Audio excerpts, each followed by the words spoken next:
Hindi po bababa sa pito na extra po yun. May small, medium, and large. At sumunod po kay Senator Erwin Tulfo. Dito po sa, nung tayo po yun, may meeting ko si boss. Kaya sa may Bali Restaurant, sa may Tomas Morato, tipo, Quezon City.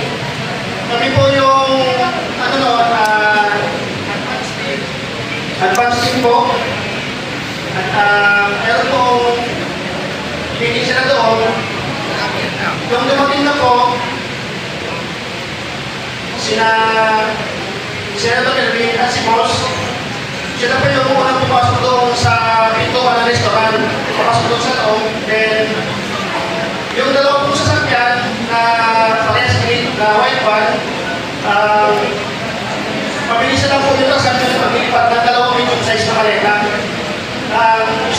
Ano po ron ay 40 to 50 milyon ang laman. Then, ang sumunod po noon, experience ko sa pag-deliver ay doon mo kay Comelec Chairman George Garcia. Naging ko ipakilala sa inyo si former Sergeant Jeron Banderama. No? Dati itong membro ng Philippine Marine Corps.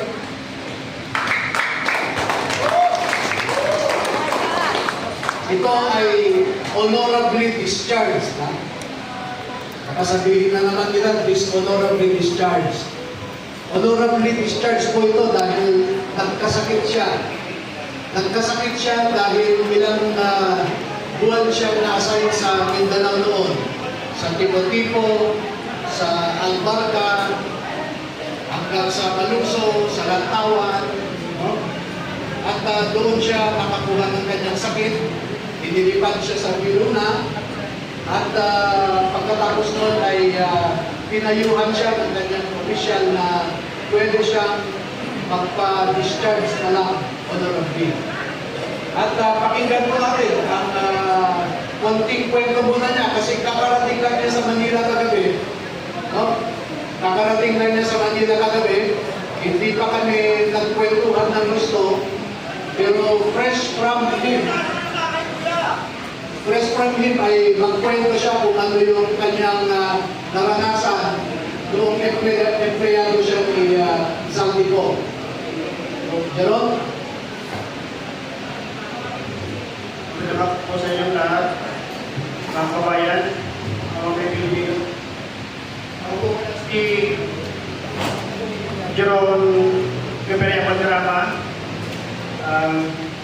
Bali po, ako po siya doon na kagaling po lang namin sa palikadaran na po namin dito sa Manila, galing po ng mga probinsya. Year 2009 po, bali pumasok ako sa Philippine Marine Corps hanggang 2011 po.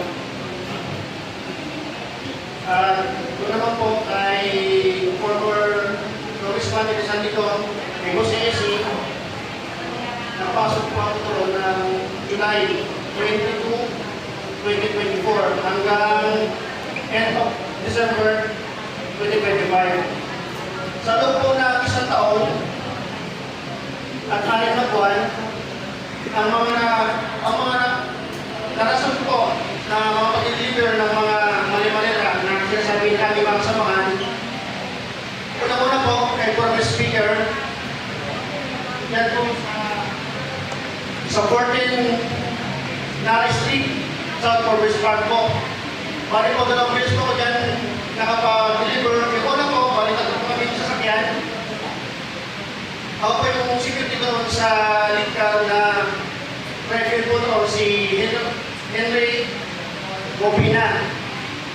Yan nakasakit po sa akin yung dalawang na sinasabi natin mga kasama na sila dyan po Estrada at Market Side. Tatlo po kami noon. Ang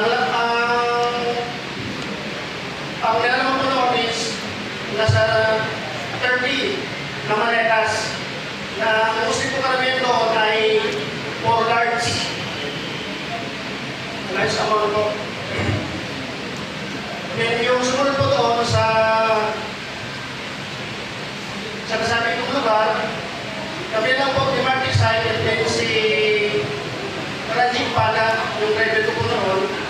Bali, ang nilipid po namin doon sa 14 na listing, hindi po bababa sa 7 na fix na po yun. May small, medium, and large. At sumunod po kay Senator Erwin Tulfo, dito po sa, itong tayo po yun, may meeting po si boss. Kaya sa may Bali Restaurant, sa may Tomas Morato, Ibo, Quezon City. Kami po yung, advance team po. At meron pong meeting sila doon. Yung dumating na po, Senator Erwin at si Boss, sila po yung unang pumasok doon sa pintuan ng restaurant. Pumasok doon sa loob. Then, yung dalawang pong sasakyan na parehas na white van, mabilis na lang po dito sa amin maglipat ng dalawang medium size na maleta. Ano po ron ay 40 to 50 yun ang laman.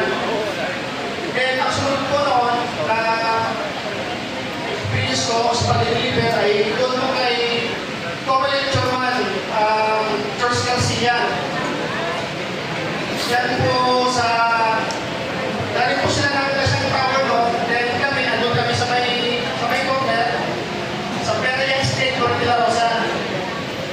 Bali, ang sa kapatid ko si Martin Sai at si Raji Pagapunin. Ang dahil po namin ay yung hand carry na paper, hand carry bag na quality paper. Kasi, andun po ko sa unahan, ang una pong lamamay sa amin ay yung driver niya. Then, yung sa Martin Sai, yung doon sa right side doon, pinapot sa driver ni George Garcia. And pagkalagpas po ng mga ilang metro, magkasalubong po sila ni George Garcia, then lumapit din po si Chairman George Garcia, then binuksan po ni Martin Sai yung sliding door, then pinabot po yung receiving copy. Yun po nasa cellphone doon. Then, tinanong ko po sa Martin Sai, sabi ko, Boss Mark, magkano po ba yung laman ng hantera na yun? Sabi niya 10 million lang po. Ito po, maraming salamat po. Thank you. Sino ang susunod sa mga Oh, dito kung pwedeng i-clear lang natin yung sa likod kasi yung screen, may mga pictures na i-present. Kumali lang po yung mga nasa likod, i-clear lang natin. Nakikita ba rin nila? Yes! Okay. Boss, i-clear lang po natin.